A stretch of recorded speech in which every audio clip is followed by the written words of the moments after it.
Dieu le suprême.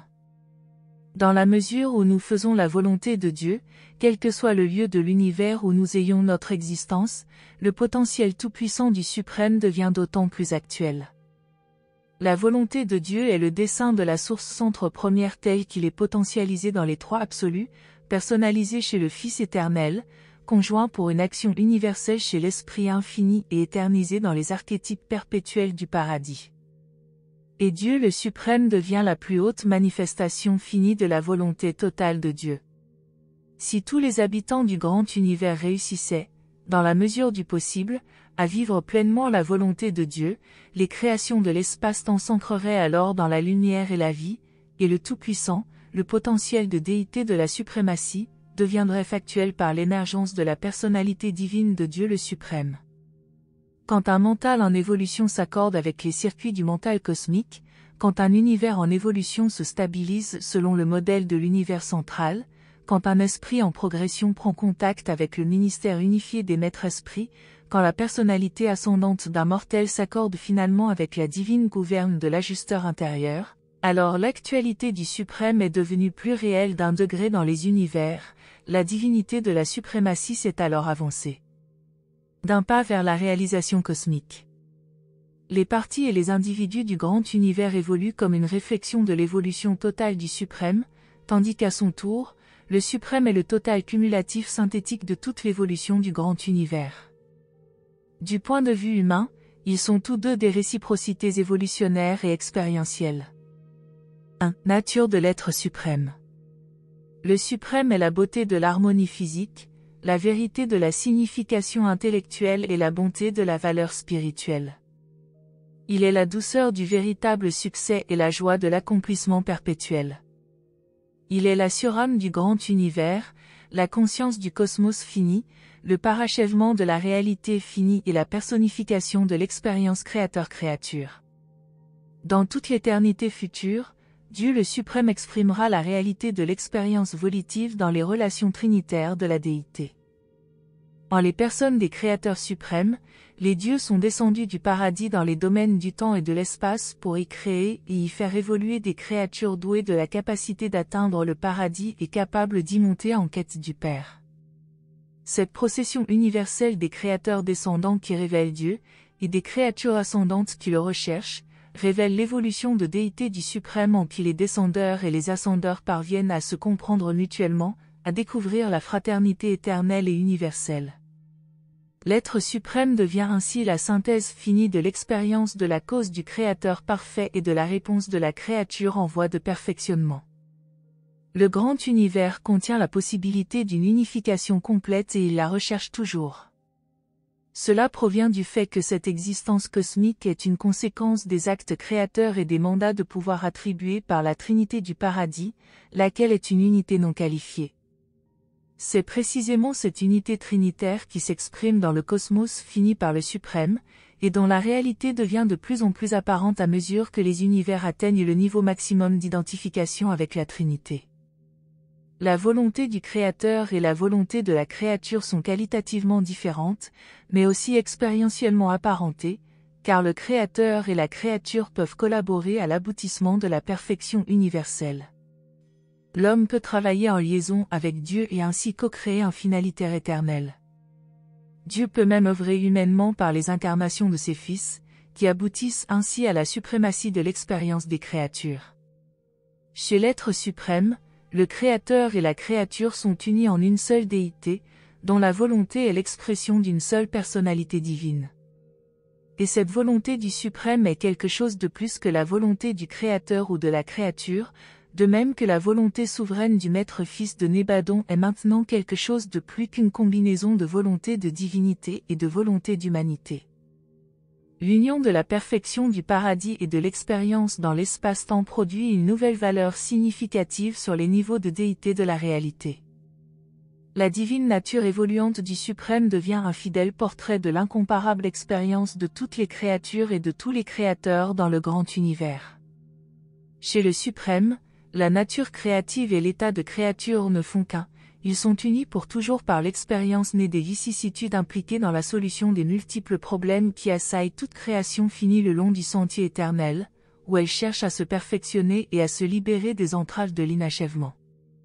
La vérité, la beauté et la bonté sont reliées dans le ministère de l'Esprit, la splendeur du paradis, la miséricorde du Fils et l'expérience du Suprême. Dieu le Suprême est la vérité, la beauté et la bonté, car ces concepts de divinité représentent des maxima finis d'expérience d'idéation. Les sources éternelles de ces qualités trines de divinité se placent sur des niveaux superfinis, mais une créature ne peut concevoir ces sources que comme super-vérité, super-beauté et super-bonté. Michael, qui est un créateur, révéla l'amour divin du Père créateur pour ses enfants terrestres. Et, ayant découvert et reçu cette divine affection, les hommes peuvent aspirer à révéler cet amour à leurs frères dans la chair. Une telle affection des créatures reflète véritablement l'amour du Suprême. Le Suprême est symétriquement inclusif. La source centre première est potentielle dans les trois grands absolus, elle est actuelle dans le paradis, dans le Fils et dans l'Esprit, mais le Suprême est à la fois actuel et potentiel, un être de suprématie personnelle et de pouvoir tout-puissant, sensible à la fois à l'effort des créatures et au dessein du Créateur. Il agit par lui-même sur l'univers et réagit en lui-même à l'ensemble de l'univers, il est simultanément le Créateur suprême et la suprême créature. La déité de suprématie exprime ainsi la totalité du fini tout entier. 2. La source de la croissance évolutionnaire. Le Suprême est Dieu dans le temps, il est le secret de la croissance des créatures dans le temps, il est aussi la conquête du présent incomplet et la consommation du futur en voie de perfectionnement. Et le fruit final de toute la croissance finie, le pouvoir contrôlé par l'esprit au moyen du mental et en vertu de la présence unifiante et créative de la personnalité. La conséquence culminante de toute cette croissance est l'être suprême. Pour les mortels, exister équivaut à croître. Il semblerait bien qu'il en soit ainsi même au sens plus large de l'univers, car l'existence dirigée par l'esprit paraît aboutir à une croissance expérientielle, à une élévation de statut. Cependant, nous avons soutenu depuis longtemps que la croissance présente, caractéristique de l'existence des créatures dans le présent âge de l'univers, est une fonction du Suprême. Nous soutenons également que ce type de croissance est particulier à l'âge de la croissance du Suprême et qu'il prendra fin avec le parachèvement de la croissance du Suprême. Considérez le statut des fils trinitisés par des créatures. Ils sont nés et vivent dans le présent âge de l'univers. Ils ont une personnalité ainsi que des dotations mentales et spirituelles. Ils ont des expériences et s'en souviennent, mais ils ne croissent pas comme les ascendeurs. Nous croyons et nous comprenons que ces fils trinitisés par des créatures, tout en se trouvant dans le présent âge de l'univers, appartiennent en réalité au prochain âge de l'univers, l'âge qui suivra le parachèvement de la croissance du Suprême. Ils ne sont donc pas dans le Suprême, dont le présent statut est inachevé et par conséquent va s'élargissant. Ils ne participent donc pas à la croissance expérientielle du présent âge de l'univers, mais sont tenus en réserve pour l'âge universel suivant. Les puissants messagers de mon ordre ont été étreints par la Trinité et ne participent pas au développement du présent âge de l'univers. En un sens, notre statut est celui du précédent âge de l'univers, comme l'est en fait celui des fils stationnaires de la Trinité. Une chose est certaine, notre statut est fixé par l'embrassement de la Trinité, et notre expérience a cessé de se traduire par une croissance. Ceci n'est vrai ni des finalitaires ni d'aucun des ordres évolutionnaires et expérientiels qui participent au processus de croissance du Suprême. Vous autres mortels, qui vivez aujourd'hui sur Urantia et qui pouvez aspirer à atteindre le paradis et le statut de finalitaire, vous devriez comprendre que cette destinée est réalisable uniquement parce que vous êtes dans le Suprême, que vous en faites partie et qu'en conséquence, vous participez au cycle de croissance du Suprême. Il viendra un jour où cette croissance du Suprême prendra fin, son statut aboutira à un parachèvement, au sens énergie-esprit.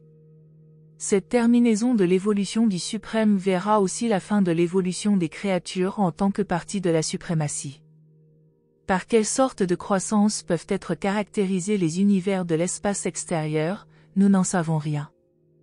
Mais nous sommes tout à fait certains que ce sera quelque chose de très différent de tout ce que l'on aura vu au cours du présent âge de l'évolution des 7 super-univers. Les citoyens évolutionnaires du grand univers auront certainement pour fonction de compenser, pour les habitants de l'espace extérieur, l'absence du facteur de croissance que représentait la suprématie. L'être suprême, tel qu'il existera lors de la consommation du présent âge de l'univers, fonctionnera comme un souverain expérientiel dans le grand univers. Les citoyens de l'espace extérieur, ceux du prochain âge universel, auront un potentiel de croissance post-supra-universelle, une capacité d'accomplissement évolutionnaire présupposant la souveraineté du Tout-Puissant suprême, et excluant, par conséquent, la participation des créatures à la synthèse de pouvoir personnalité du présent âge de l'univers. On peut donc considérer le caractère incomplet du suprême comme une vertu, puisqu'il rend possible la croissance évolutionnaire de la création et des créatures des univers du présent âge. Le vide a sa vertu, car il peut être rempli par l'expérience. L'une des questions de la philosophie finie qui excite le plus la curiosité est la suivante: l'être suprême s'actualise-t-il en réponse à l'évolution du grand univers, ou bien ce cosmos fini évolue-t-il progressivement en réponse à l'actualisation graduelle du suprême? Ou bien est-il possible qu'ils soient mutuellement interdépendants pour leur développement, qu'ils soient des réciproques évolutionnaires, chacun déclenchant la croissance de l'autre? Nous sommes simplement certains de ceci: les créatures et les univers, infimes ou élevés, sont en évolution dans le suprême. À mesure qu'ils évoluent, on voit apparaître la somme unifiée de toute l'activité finie du présent âge de l'univers. Et ceci est l'apparition de l'être suprême qui, pour toutes les personnalités, est l'évolution du pouvoir tout-puissant de Dieu le suprême. 3. Signification du suprême pour les créatures de l'univers. La réalité cosmique, que l'on désigne diversement sous les noms d'être suprême, de Dieu le suprême et du Tout-Puissant suprême, est la synthèse complexe et universelle des phases émergentes de toutes les réalités finies. La vaste diversification de l'énergie éternelle, de l'esprit divin et du mental universel atteint son apogée fini dans l'évolution du suprême, qui est la totalité de toutes les croissances finies qui se réalisent elles-mêmes sur les niveaux de déité de parachèvement fini maximum. Le suprême est le canal divin à travers lequel coule l'infinité créative des triodités qui se cristallisent dans le panorama galactique de l'espace où a lieu la magnifique épopée des personnalités du temps, la conquête par l'esprit sur l'énergie matière par l'intermédiaire du mental. Jésus a dit: « Je suis le chemin vivant », et il est en effet le chemin vivant conduisant du niveau matériel de conscience de soi au niveau spirituel de la conscience de Dieu.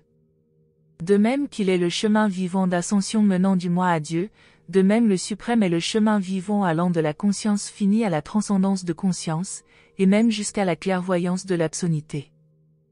Votre Fils créateur peut effectivement être ce canal vivant entre l'humanité et la divinité, car il a expérimenté personnellement dans sa totalité le parcours de ce sentier universel de progression, depuis la véritable humanité de Joshua ben Joseph, le Fils de l'homme, jusqu'à la divinité paradisiaque de Michael de Nébadon, le Fils du Dieu infini. D'une manière semblable, l'être suprême peut fonctionner comme voie d'approche universelle pour transcender les limitations du fini, car il est l'incorporation effective et le résumé personnel de toute l'évolution, la progression et la spiritualisation des créatures. Même les expériences dans le grand univers des personnalités descendantes du paradis forment la fraction expérientielle du suprême complémentaire de sa totalisation des expériences ascendantes des pèlerins du temps. C'est plus que figurativement que l'homme mortel est créé à l'image de Dieu. Du point de vue physique, cette affirmation n'est guère vraie, mais, en se référant à certains potentiels universels, elle est un fait réel. Dans la race humaine, se déroule un drame d'accomplissement évolutionnaire quelque peu homologue à celui qui a lieu, sur une échelle infiniment plus vaste, dans l'univers des univers. L'homme, personnalité volitive, devient créatif en liaison avec un ajusteur, entité impersonnelle, en présence des potentialités finies du suprême, et il en résulte l'épanouissement d'une âme immortelle. Dans les univers, les personnalités créatrices du temps et de l'espace fonctionnent en liaison avec l'esprit impersonnel de la Trinité du paradis, et deviennent ainsi créatrices d'un nouveau potentiel de pouvoir de réalité de déité. Étant une créature, l'homme mortel n'est pas exactement semblable à l'être suprême, qui est déité, mais l'évolution de l'homme ressemble sous certains rapports à la croissance du suprême. L'homme grandit consciemment du matériel vers le spirituel par la force, le pouvoir et la persistance de ses propres décisions, Il grandit aussi à mesure que son ajusteur de pensée développe de nouvelles techniques pour descendre des niveaux spirituels vers les niveaux morontiels de l'âme. Dès que l'âme vient à l'existence, elle commence à croître en elle-même et par elle-même. Cela ressemble quelque peu au mode d'expansion de l'être suprême. Sa souveraineté croît dans et par les actes et les accomplissements des personnalités créatrices suprêmes, c'est l'évolution de la majesté de son pouvoir en tant que dirigeant du grand univers. Sa nature de déité dépend également de l'unité préexistante de la Trinité du paradis. Mais l'évolution de Dieu le Suprême présente encore un autre aspect. Non seulement il évolue par les créateurs et dérive de la Trinité, mais il évolue aussi par lui-même et dérive de lui-même. Dieu le Suprême est lui-même un participant volitif et créateur de l'actualisation de sa propre déité. D'une manière homologue, l'âme morontielle humaine est un partenaire volitif, co-créateur de sa propre immortalisation. Le Père collabore avec l'acteur conjoint pour manipuler les énergies du paradis et les rendre sensibles au Suprême. Le Père collabore avec le Fils éternel pour engendrer les personnalités créatrices, dont les actes culmineront un jour dans la souveraineté du Suprême. Le Père collabore à la fois avec le Fils et l'Esprit dans la création des personnalités trinitaires destinées à fonctionner comme dirigeants du grand univers jusqu'au moment où le parachèvement de son évolution aura qualifié le Suprême pour assumer cette souveraineté. Le Père coopère ainsi, et de bien d'autres manières encore, avec ses coordonnées, qu'il soit déité ou non déité, pour faire progresser l'évolution de la suprématie, mais il fonctionne également seul en ces matières. C'est probablement dans le ministère des ajusteurs de pensée et de leurs entités associées que sa fonction solitaire se révèle le mieux. La déité est unité, elle est existentielle dans la Trinité, expérientielle dans le Suprême et réalisée chez les créatures mortelles par la fusion avec l'ajusteur. La présence des ajusteurs de pensée chez les hommes mortels révèle l'unité essentielle de l'univers puisque l'homme, le type de personnalité le plus humble de l'univers, contient en lui-même un fragment effectif de la plus haute réalité éternelle, le Père originel lui-même, Père de toutes les personnalités. L'être suprême évolue en vertu de sa liaison avec la Trinité du paradis et par suite des succès de divinité des enfants créateurs et administrateurs issus de cette Trinité. L'âme immortelle de l'homme fait évoluer sa propre destinée éternelle en s'associant à la divine présence du Père du paradis, et selon les décisions de personnalité du mental humain. Ce que la Trinité est pour Dieu le Suprême, l'ajusteur de pensée l'est pour l'homme en évolution. Au cours du présent âge de l'univers, l'être suprême paraît incapable de fonctionner directement comme créateur, sauf dans les cas où les possibilités finies d'action ont été épuisées par les agents créatifs du temps et de l'espace. Jusqu'ici, cela n'est arrivé qu'une fois dans l'histoire de l'univers, quand les possibilités d'action finies en matière de réflectivité universelle furent épuisées, alors le Suprême fonctionna comme culminateur créatif de toutes les actions créatrices antérieures. Nous croyons qu'il opérera de nouveau comme culminateur dans les âges futurs dès que les éléments créateurs antérieurs auront parachevé un cycle approprié d'activité créatrice. L'homme n'a pas été créé par l'être suprême, mais, littéralement, à partir de la potentialité du Suprême et sa vie même dérive de cette potentialité. Le Suprême ne fait pas non plus évoluer l'homme, et cependant le Suprême est l'essence même de l'évolution. Du point de vue fini, nous vivons, nous nous mouvons et nous avons effectivement notre existence dans l'immanence du Suprême. Le Suprême ne peut apparemment pas déclencher une cause originelle, mais il paraît être le catalyseur de toute croissance de l'univers, et il semble appelé à faire culminer, dans sa totalité, la destinée de tous les êtres expérientiels évolutionnaires. Le Père donne naissance au concept d'un cosmos fini, les fils créateurs rendent factuelle cette idée dans le temps et dans l'espace avec le consentement et la coopération des esprits créatifs, le Suprême fait culminer ce total fini et établit les relations de cet ensemble avec la destinée de l'absonite. 4. Le Dieu fini. En observant les luttes incessantes des créatures de la création pour atteindre la perfection dans leur statut et la divinité de leur être, nous ne pouvons éviter de croire que ces efforts interminables dénotent la lutte constante du Suprême pour atteindre sa propre réalisation divine. Dieu le Suprême est la déité finie, et il doit affronter les problèmes du fini dans le sens total de ce mot.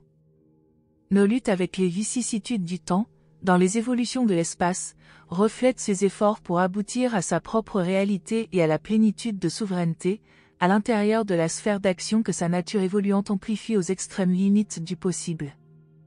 Dans tout le grand univers, le suprême lutte pour s'exprimer.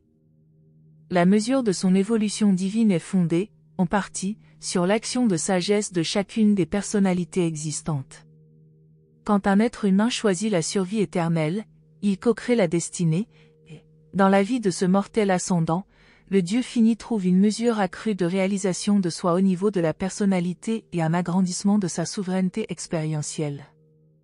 Par contre, si une créature rejette la carrière éternelle, la fraction du suprême qui dépendait du choix de cette créature subit un retard inévitable, une carence qui doit être compensée par une expérience substitutive ou collatérale. Quant à la personnalité du non-survivant, elle est absorbée dans la surâme de la création et devient une partie de la déité du suprême. Dieu est si confiant, si aimant, qu'il remet une fraction de sa divine nature aux mains des êtres humains eux-mêmes pour qu'ils la gardent en sûreté et réalisent leur moi. La nature du Père, la présence de l'ajusteur, est indestructible, quel que soit le choix de l'être mortel. L'enfant du suprême, le moi en évolution, peut être détruit, nonobstant le fait que la personnalité potentiellement unifiante de ce moi égaré persistera en tant que facteur de la déité de suprématie. La personnalité humaine peut véritablement détruire l'individualité du statut de créature. Tout ce qui était valable dans la vie de cette suicidée cosmique persistera, mais ses qualités ne persisteront pas en tant que créature individuelle. Le suprême trouvera de nouvelles expressions dans les créatures des univers, mais plus jamais sous la forme de cette personne particulière. La personnalité unique d'un non-ascendeur retourne au suprême comme une goutte d'eau retourne à la mer. Toute action isolée des fractions personnelles du fini a relativement peu d'importance pour l'apparition finale du tout suprême, mais le tout ne dépend pas moins de la totalité des actes de ses multiples parties. La personnalité du mortel individuel est insignifiante en face du total de la suprématie, mais la personnalité de chaque être humain représente une valeur significative irremplaçable dans le fini. Une fois que la personnalité a été exprimée, elle ne trouve plus jamais à s'exprimer identiquement, sauf dans la continuité d'existence de cette même personnalité vivante.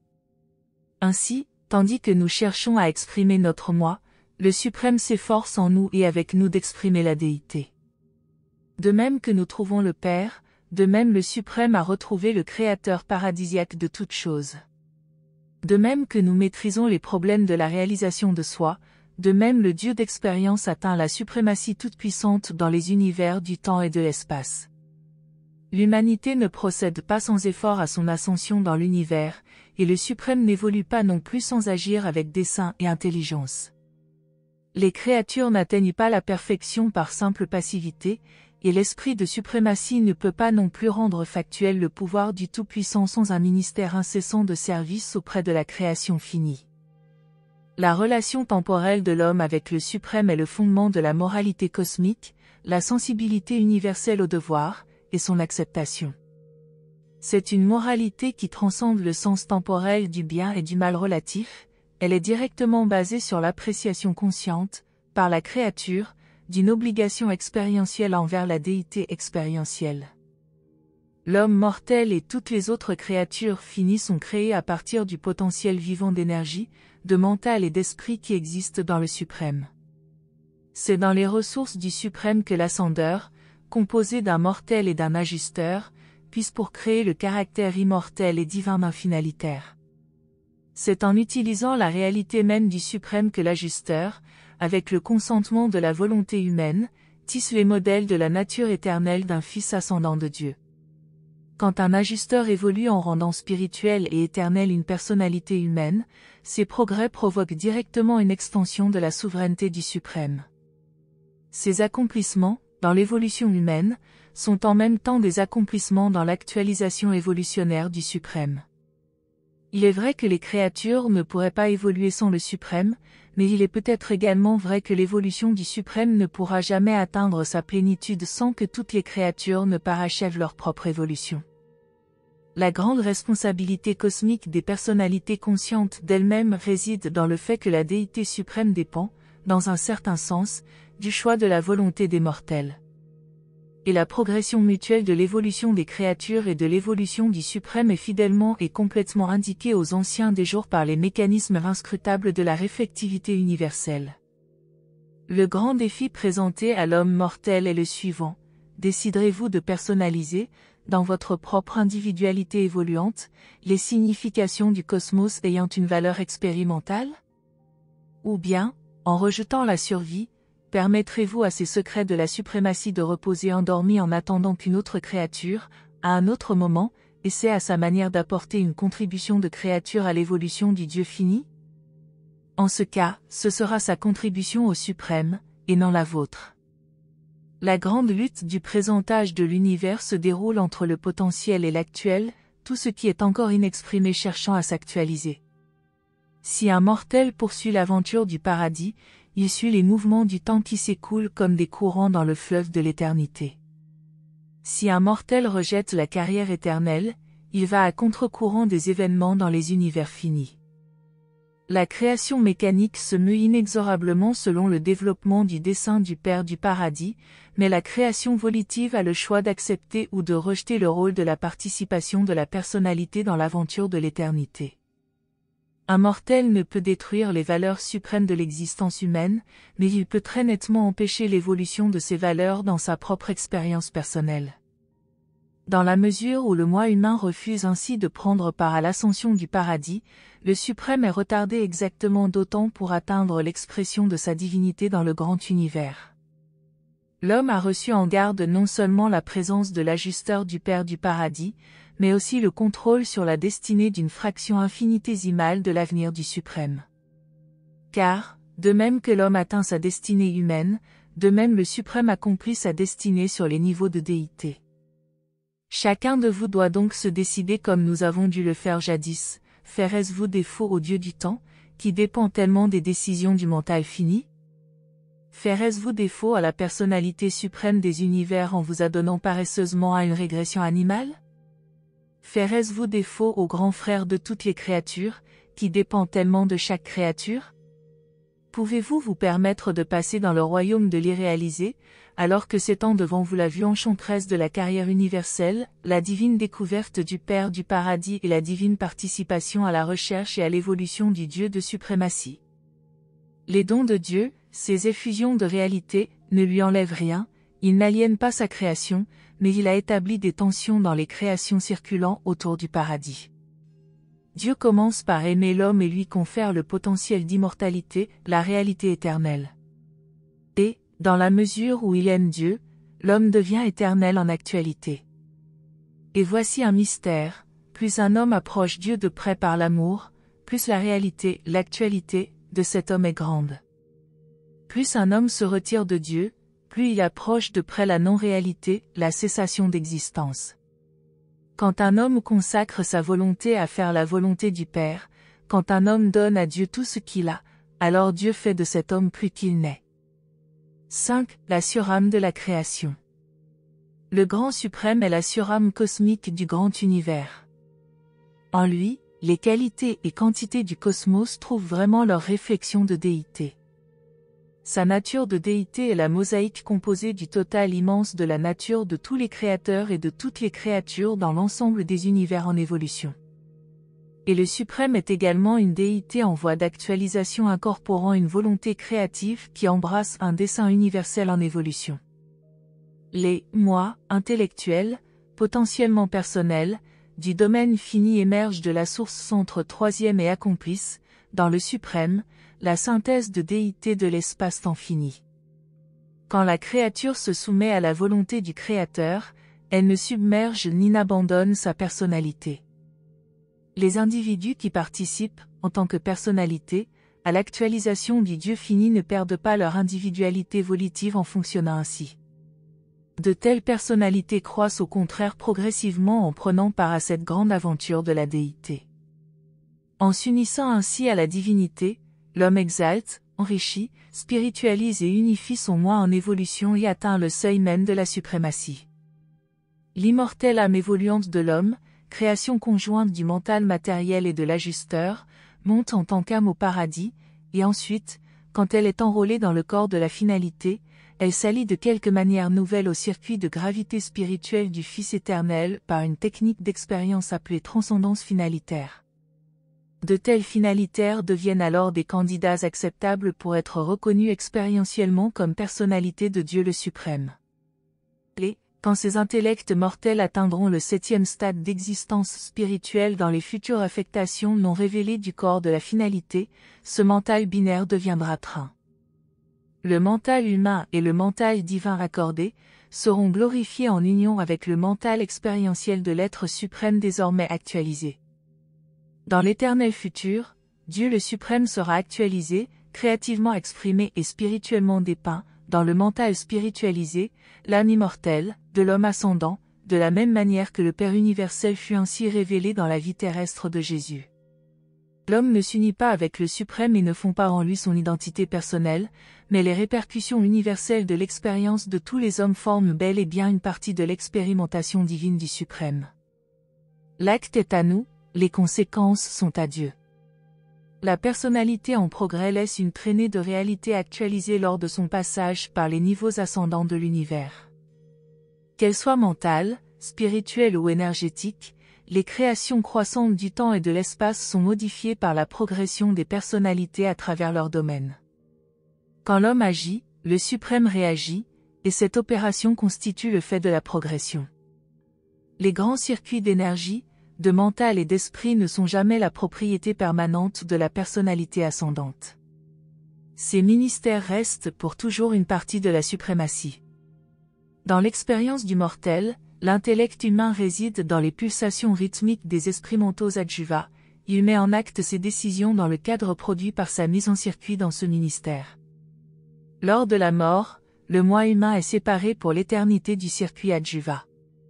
Bien que ces adjuvats ne semblent jamais transmettre l'expérience d'une personnalité à une autre, ils peuvent transmettre à Dieu le suprême, par Dieu le septuple, les répercussions impersonnelles des décisions-actions, et ils le font. C'est du moins vrai pour les adjuvats d'adoration et de sagesse. Il en est de même pour les circuits spirituels, l'homme les utilise dans son ascension à travers les univers, mais ne les possède jamais comme partie de sa personnalité éternelle. Mais qu'il s'agisse de l'esprit de vérité, du Saint-Esprit ou des présences spirituelles superuniverselles, ces circuits de ministère spirituel sont réceptifs et réactifs aux valeurs émergentes chez une personnalité ascendante, et ces valeurs sont fidèlement transmises au suprême par le septuple. Bien que des influences spirituelles, telles que le Saint-Esprit et l'Esprit de vérité, soient des ministères de l'univers local, leur gouverne n'est pas entièrement confiné dans les limites géographiques d'une création locale donnée. Quand l'ascendeur passe au-delà des frontières de son univers local d'origine, il n'est pas entièrement privé du ministère de l'Esprit de vérité, qu'il a si constamment enseigné et guidé à travers les dédales philosophiques des mondes matériels et morontiels, et qui, lors de chaque crise de l'ascension, dirigeait infailliblement le pèlerin du paradis en lui disant toujours « Voilà le chemin, quand vous quitterez les domaines de l'univers local, l'esprit directeur réconfortant des fils de Dieu qui s'effuse du paradis vous guidera encore par l'intermédiaire du ministère de l'esprit de l'être suprême émerge et des dispositifs de la réflectivité superuniverselle. » Comment ces multiples circuits de ministères cosmiques enregistrent-ils, dans le suprême, les significations, les valeurs et les faits de l'expérience évolutionnaire? Sans en être tout à fait certains, nous croyons que cet enregistrement a lieu grâce aux personnes des créateurs suprêmes originaires du paradis, qui sont les pourvoyeurs directs des circuits du temps et de l'espace. L'expérience mentale accumulée des 7 esprits mentaux adjuvats au cours de leur ministère sur le niveau physique de l'intellect est une partie de l'expérience de la divine ministre dans son univers local, et, par cet esprit créatif, l'expérience trouve vraisemblablement le moyen de s'enregistrer dans le mental de la suprématie. De même, les expériences humaines avec l'esprit de vérité et le Saint-Esprit sont probablement enregistrées par des techniques similaires dans la personne de la suprématie. Même l'expérience de l'homme et de l'ajusteur doit trouver un écho dans la divinité de Dieu le suprême. En effet, quand les ajusteurs font leur expérience, ils sont semblables au suprême, et l'âme évoluante des mortels est créée grâce à la possibilité préexistante de cette expérience à l'intérieur du suprême. De cette manière, les multiples expériences de toute la création deviennent une partie de l'évolution de la suprématie. Les créatures utilisent simplement les qualités et quantités du domaine fini dans leur ascension vers le Père. Les conséquences impersonnelles de cette utilisation restent pour toujours une partie du cosmos vivant, la personne suprême. Ce que l'homme lui-même emporte avec lui comme possession de personnalité, ce sont les conséquences sur son caractère de l'expérience acquise en employant les circuits mentaux et spirituels du grand univers au cours de son ascension au paradis. Quand un homme décide et quand il consomme sa décision dans une action, il fait une expérience, les significations et valeurs de cette expérience font pour toujours partie de son caractère éternel sur tous les niveaux, depuis le fini jusqu'au final. Un caractère cosmiquement moral et divinement spirituel représente le capital accumulé des décisions personnelles de la créature qui furent éclairées par une adoration sincère, glorifiées par un amour intelligent et consommées dans un service fraternel. Le suprême en évolution compensera, en fin de compte, les créatures finies pour leur inaptitude à établir autre chose qu'un contact expérientiel limité avec l'univers des univers. Les créatures peuvent atteindre le Père du paradis, mais leur mental évolutionnaire est fini, donc incapable de réellement comprendre le Père infini et absolu. Mais, puisque tout ce qu'expérimente la créature s'enregistre dans le suprême et en fait partie, quand toutes les créatures auront atteint le niveau final de l'existence finie et que le développement total de l'univers leur aura permis d'atteindre Dieu le suprême en tant que présence actuelle de divinité, alors, du fait même de ce contact, elles auront contact avec la totalité de l'expérience. Le domaine fini du temps contient en lui-même les germes de l'éternité. On nous enseigne qu'à l'époque où la plénitude de l'évolution verra l'épuisement de la capacité cosmique de croissance, l'ensemble du domaine fini entrera dans les phases absonites de la carrière éternelle en recherchant le Père en tant qu'ultime. Si, à la recherche du suprême. Nous cherchons le suprême dans les univers, mais nous ne le trouvons pas, il est le dedans et le dehors de toutes les choses et de tous les êtres, en mouvement et au repos. Méconnaissable dans son mystère, il est proche quoique lointain. Le tout-puissant suprême, la forme de ce qui est encore informe, le modèle de ce qui est encore incréé. Le suprême est votre demeure dans l'univers, quand vous le trouverez, cela ressemblera à un retour au foyer. Il est l'auteur expérientiel de vos jours, d'une manière homologue à celle des parents humains, il a grandi dans l'expérience de la parenté divine. Il vous connaît parce qu'il ressemble à une créature aussi bien qu'à un créateur. Si vous désirez vraiment trouver Dieu, vous ne pouvez éviter de voir naître dans votre mental la conscience du suprême. De même que Dieu est votre Père divin, de même le suprême est votre Mère divine, en qui vous êtes nourri pendant toute votre vie de créature de l'univers. Combien le suprême est universel, on le trouve de tous côtés. Les choses innombrables de la création dépendent de sa présence pour vivre, et nul ne se la voit refuser. Ce que Michael est pour Nébadon, le suprême l'est pour le cosmos fini. Sa déité est le large canal par lequel l'amour du Père s'écoule extérieurement vers toute la création, et il est la grande voie par laquelle les créatures finies passent vers l'intérieur à la recherche du Père, qui est amour. Même les ajusteurs de pensée sont reliés au suprême, en nature et en divinité originelle, ils sont semblables au Père, mais, quand ils font l'expérience des opérations du temps dans les univers de l'espace, ils deviennent semblables au suprême. L'acte d'une créature choisissant de faire la volonté du Créateur est une valeur cosmique et possède une signification universelle à laquelle réagit immédiatement une force de coordination non révélée, mais omniprésente, probablement le fonctionnement de l'action toujours plus étendue de l'être suprême. L'âme morontielle d'un mortel évoluant est réellement la fille de l'action du Père universel par l'ajusteur et l'enfant de la réaction de l'être suprême, la Mère universelle. L'influence maternelle domine la personnalité humaine pendant toute l'enfance de l'âme en croissance dans l'univers local. L'influence des parents divins devient plus égale après la fusion avec l'ajusteur et durant la carrière super-universelle, mais, quand les créatures du temps commencent la traversée de l'univers central d'éternité, la nature paternelle devient de plus en plus manifeste, atteignant son apogée de manifestation finie lors de la recognition du Père universel et de l'admission au corps de la finalité. Dans et par l'expérience d'accession au statut finalitaire, les qualités expérientielles maternelles du moi ascendant sont prodigieusement influencées par le contact et l'imprégnation de la présence spirituelle du Fils éternel et de la présence mentale de l'Esprit infini. Ensuite, dans tous les domaines d'activité finalitaire du grand univers, apparaît un nouvel éveil du potentiel maternel latent du suprême, une nouvelle réalisation des significations expérientielles, et une nouvelle synthèse des valeurs expérientielles de toute la carrière d'ascension. Il semble que cette réalisation du moi doive se poursuivre dans la carrière universelle des finalitaires du 6e stade jusqu'à ce que l'hérédité maternelle du suprême parvienne à un synchronisme fini avec l'hérédité paternelle de l'ajusteur. Cette mystérieuse période de fonctionnement dans le grand univers représente la suite de la carrière adulte de l'ascendeur mortel parvenu à la perfection. Le parachèvement du 6e stade d'existence et l'entrée dans le stade 7e et final de statut spirituel préluderont probablement aux âges progressifs d'expérience enrichissante, de sagesse mûrissante et de réalisation de la divinité.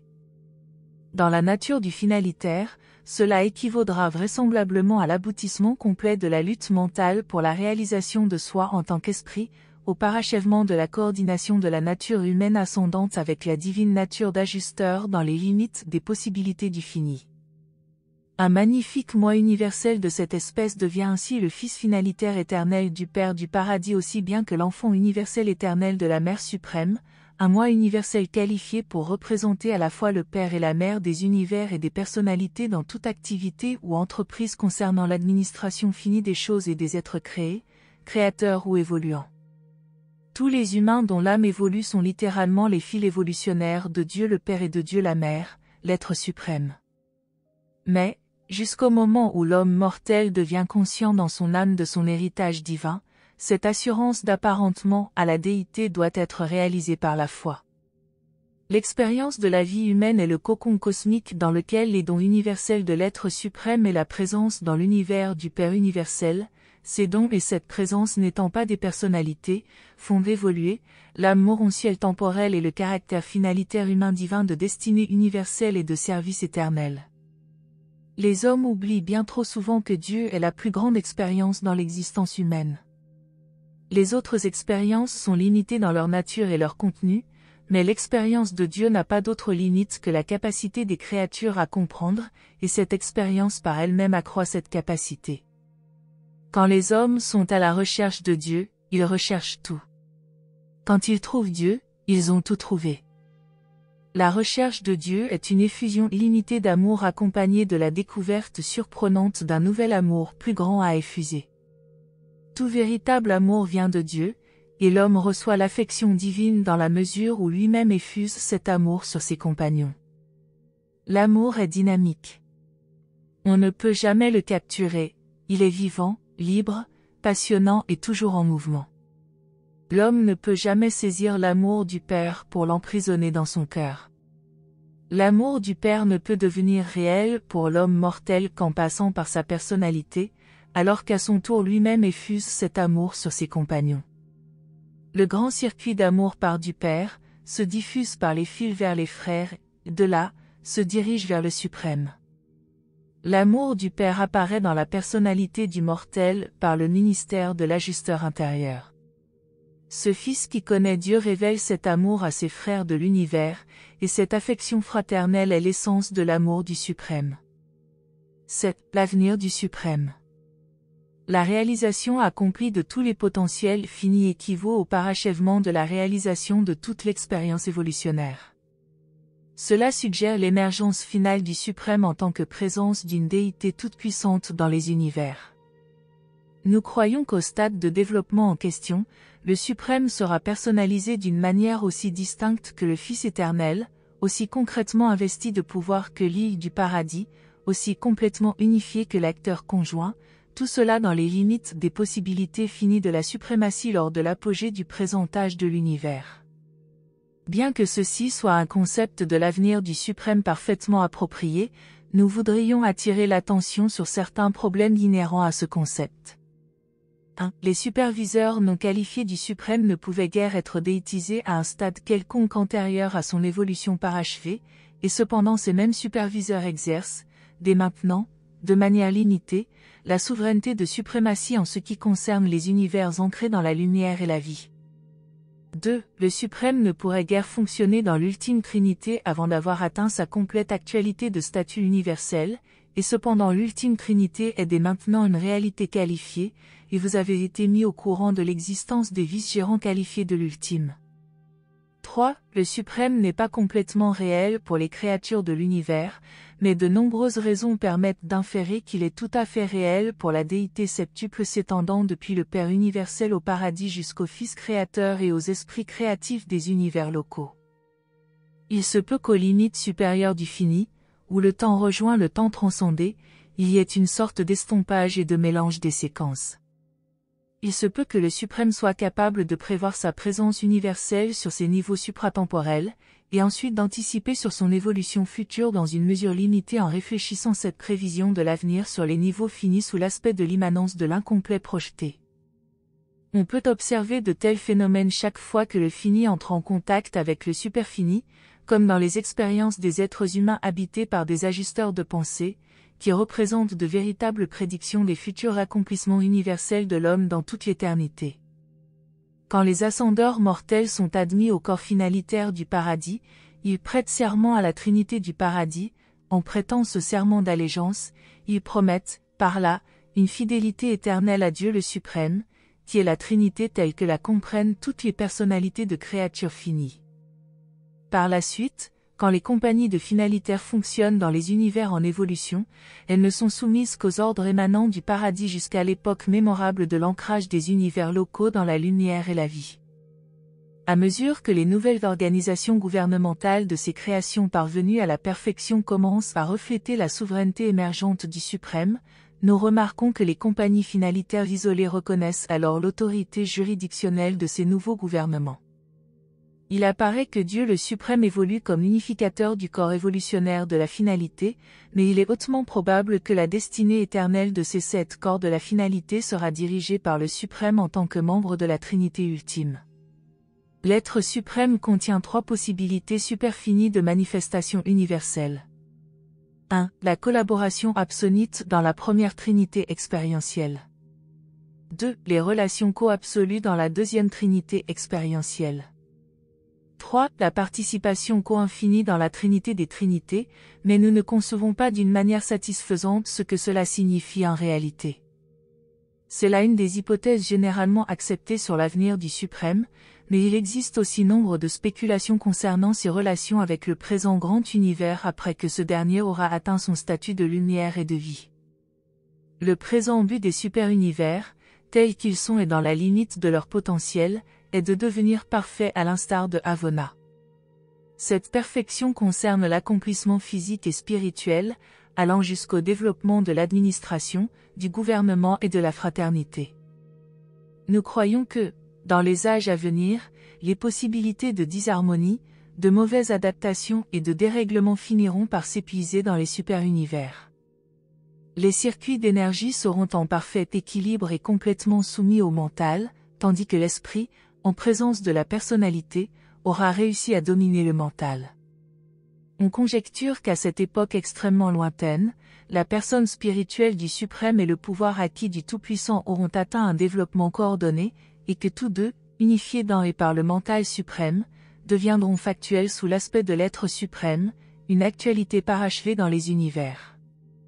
Cette actualité sera alors observable par toutes les intelligences des créatures, sujette aux réactions de toutes les énergies créées, coordonnée chez toutes les entités spirituelles et expérimentée par toutes les personnalités de l'univers. Ce concept implique la souveraineté effective du suprême dans le grand univers. Il est tout à fait probable que ceux qui sont présentement les administrateurs de la Trinité poursuivront leurs fonctions en tant que vice-gérants du suprême, mais nous croyons que les présentes démarcations entre les 7 super-univers disparaîtront graduellement et que la totalité du grand univers fonctionnera comme un tout rendu parfait. Il est possible que le suprême réside alors personnellement sur Uversa, le quartier général d'Orvonton, d'où il dirigerait l'administration des créations du temps, mais, en réalité, ce n'est qu'une hypothèse. Il reste cependant certain que l'on pourra nettement prendre contact avec la personnalité de l'être suprême en un lieu spécifique, bien que l'ubiquité de sa présence de déité doive probablement continuer à imprégner l'univers des univers.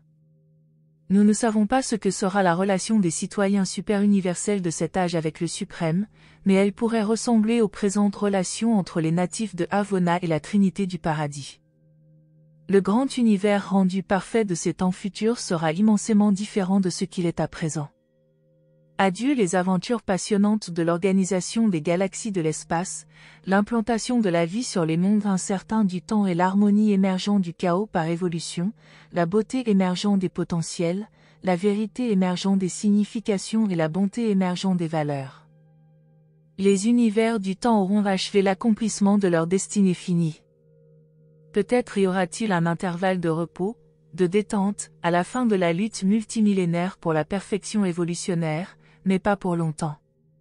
Certainement, sûrement et inexorablement, l'énigme de la déité émergente de Dieu l'ultime mettra au défi les citoyens devenus parfaits des univers établis, exactement comme leurs ancêtres évolutionnaires, qui se débattaient, furent jadis mis au défi par la recherche de Dieu le suprême. Le rideau de la destinée cosmique s'écartera pour dévoiler la grandeur transcendante de l'attirante recherche absonite du Père universel sur les niveaux supérieurs et nouveaux, révélés dans l'aspect ultime de l'expérience des créatures. Parrainé par un puissant messager séjournant temporairement sur Urantia. Merci de nous avoir rejoints aujourd'hui, et je vous retrouve bientôt pour une nouvelle exploration passionnante.